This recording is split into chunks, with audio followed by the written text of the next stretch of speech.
Anyway, so the Frasers are they're also Shabby in disarray. They're currently shabby, they want to be chic, and it's all about leveling up. Welcome, one and all, to San Diego Comic-Con. I'm Tatiana Hollander in the Screen Rant basement with Outlander, Blood of My Blood. Woo! All right. Yes, I have been waiting. I have been yearning for this to arrive. But before we begin getting to the nitty-gritty, can we go around and give the family tree? Hermione, you might be a little bit lonely here. Yeah. Let's say, who are we and how are we connected to each other? Yeah. Should I start and then you can all just hang out and be friends? There you go. There you go. I am Julia Beecham. I am the mother of Claire. And that's about it, really. I'm an orphan. More than a I'm an mother. orphan. Yeah. You're not siblings either. I'm on my own. Literally. I too am an orphan. I am Myrta Fitzgibbons Fraser, cousin to Brian Fraser, played by our Jamie Roy, and nephew to Mrs. Fitz.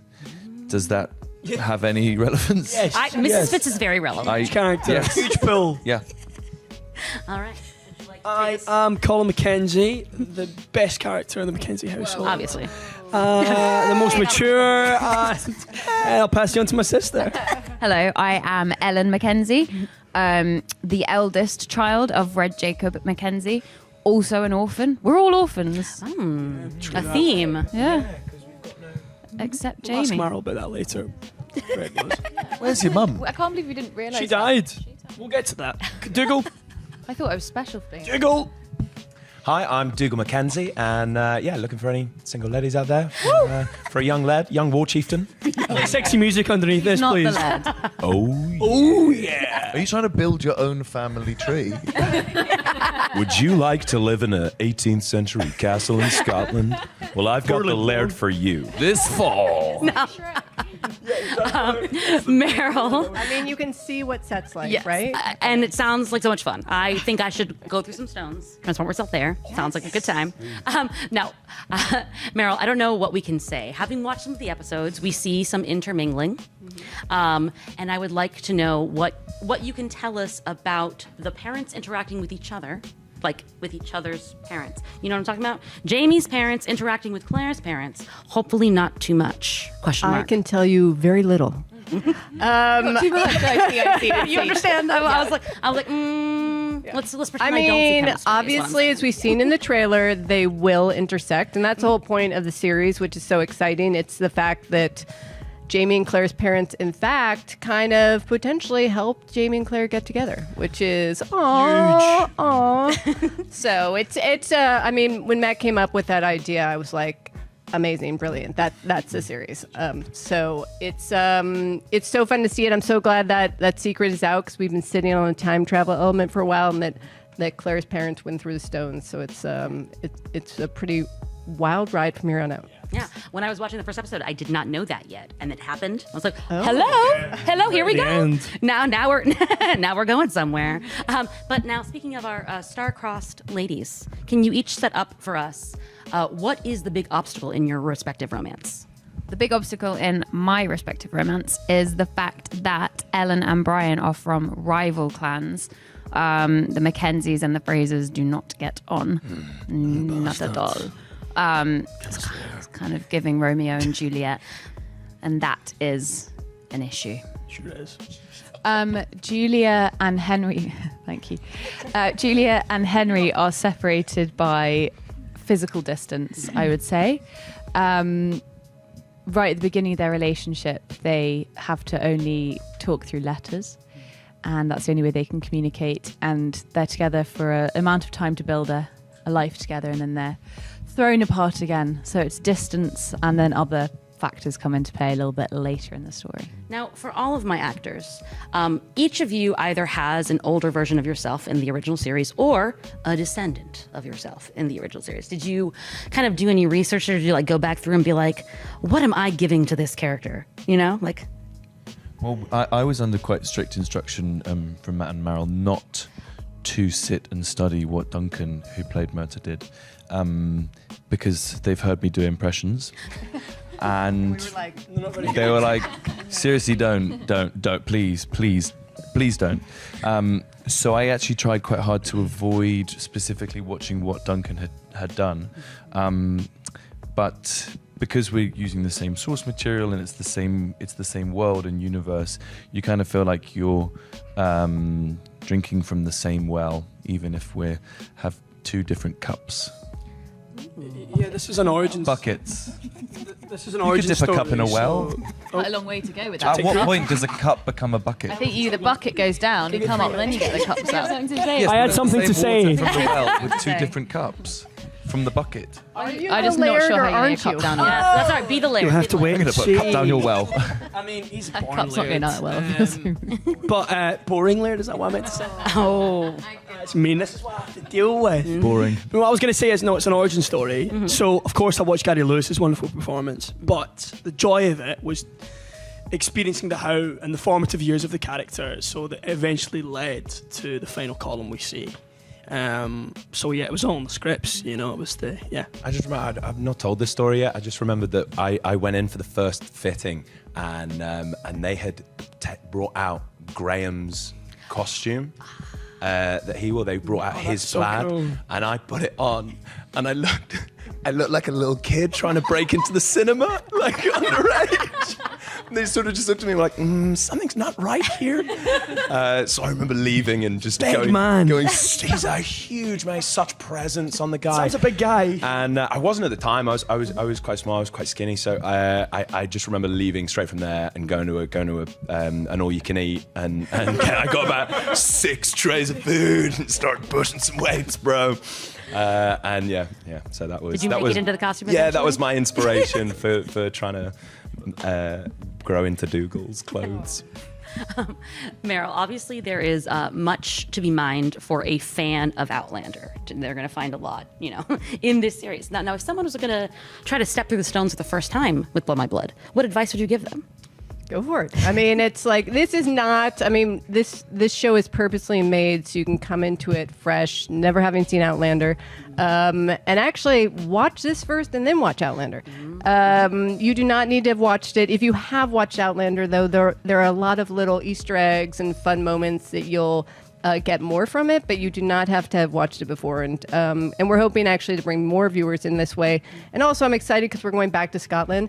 Everyone thinks about Outlander and they think of Scotland, but actually after the second season, we kind of never really came back that much. So this is kind of coming back to our home, and it's so great to be there again.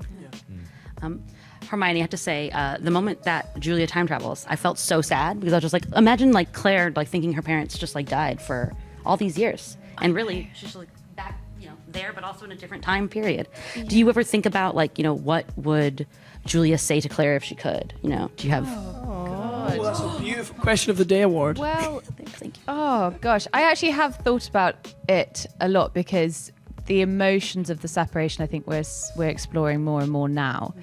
And been kind of digging into that, and I think, oh god, no, I think it's just, yeah, because I almost feel like Julia's a ghost, as in, because we don't, for Claire, she's almost a ghost because she thinks she's dead, but she's obviously always present, but just in a different time period. But I always just think she'd just say I love you. Yeah. Quite scary if a ghost said I love you. Depends what ghost. I mean, what is the years of separation between Blood of My Blood and, like, say, season 1 of Outlander in the past?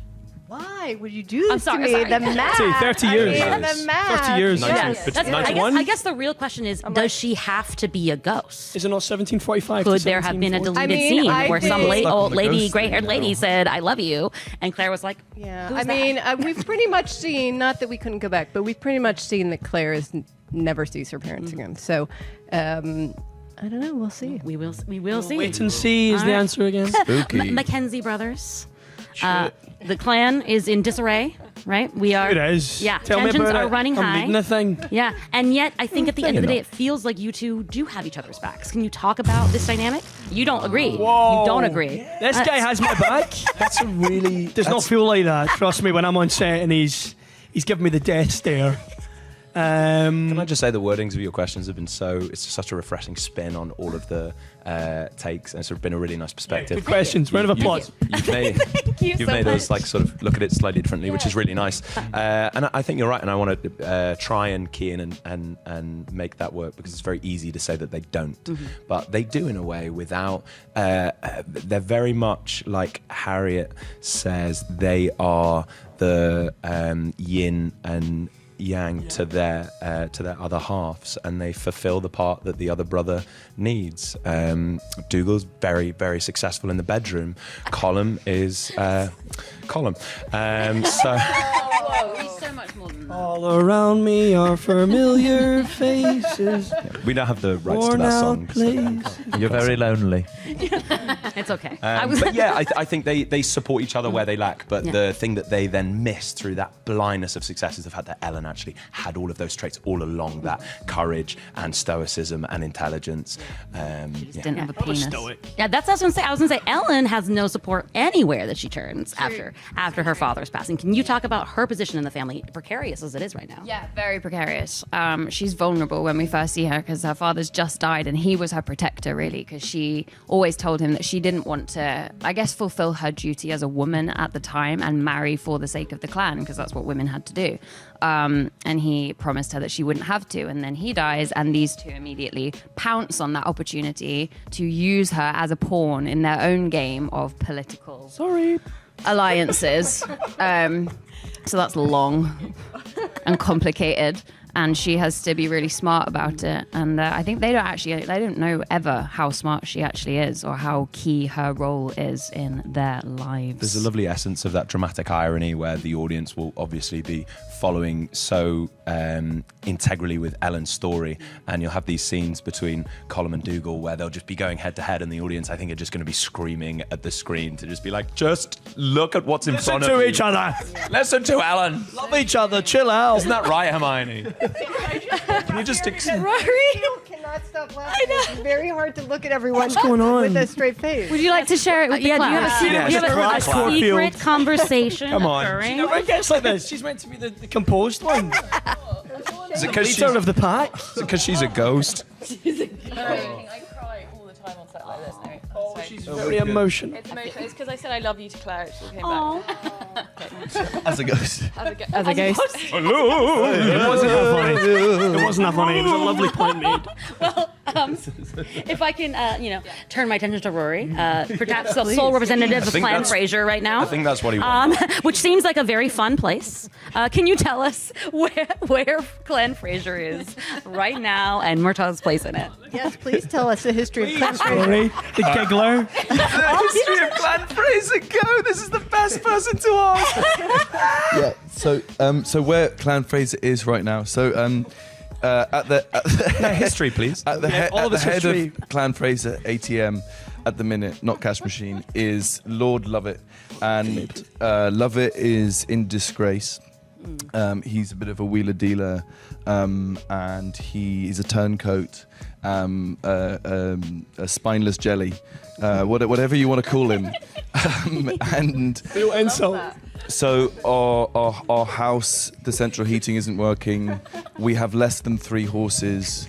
There's a massive hole in the wall of the castle. Leathers. Leathers, yeah. It's in a That's real right, like state, actually. It's shocking, and we've been trying to get planning for years, but the council just it's listed and What it's everything. like. Yeah, it's a nightmare. Anyway, we know someone there, so it's a backhander, but it's very Lovett style. Anyway, so the Frasers are in. They're also Shabby in disarray. They're currently shabby. They want to be chic, and it's all about leveling up for Lord Lovett. So Brian, my cousin and friend. I'm glad you're friends with your cousin. I'm friends with my cousin. I think he's my friend first, cousin second. But he's not my second cousin. His aunts are never ending. We can. Anyway, the Frasers could be on the up, but Jamie Brian does sort of hold the key to that, unless Murtagh can maybe he could fashion some sort of alliance with a rich and powerful gang. It's a highly complex situation. I couldn't. He doesn't have the answers. I couldn't possibly Do you see do it what happens justice. when Jamie has to leave us to our own devices? We all just It's tough. It's tough. I see that. Do you I'm do so the sorry. next week on for all the episodes coming up? kind of director's And cut that's what commentary this of on the show Well, with and then Rory. there's intermingling. There's a lot of intermingling. You're gonna love it. It's full of thrills and spills. Really love talking that. through each I love episode that. frame by frame.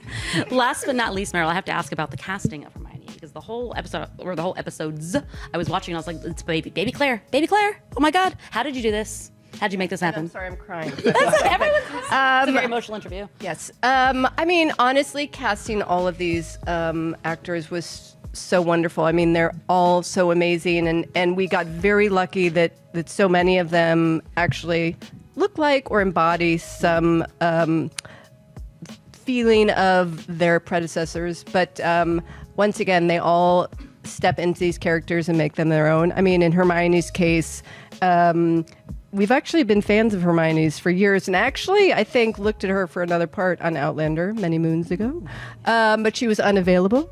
So Luckily. she's someone we've watched. Didn't get it. Yes. It was unavailable. Stop saying I didn't get Yes. it. You didn't get it.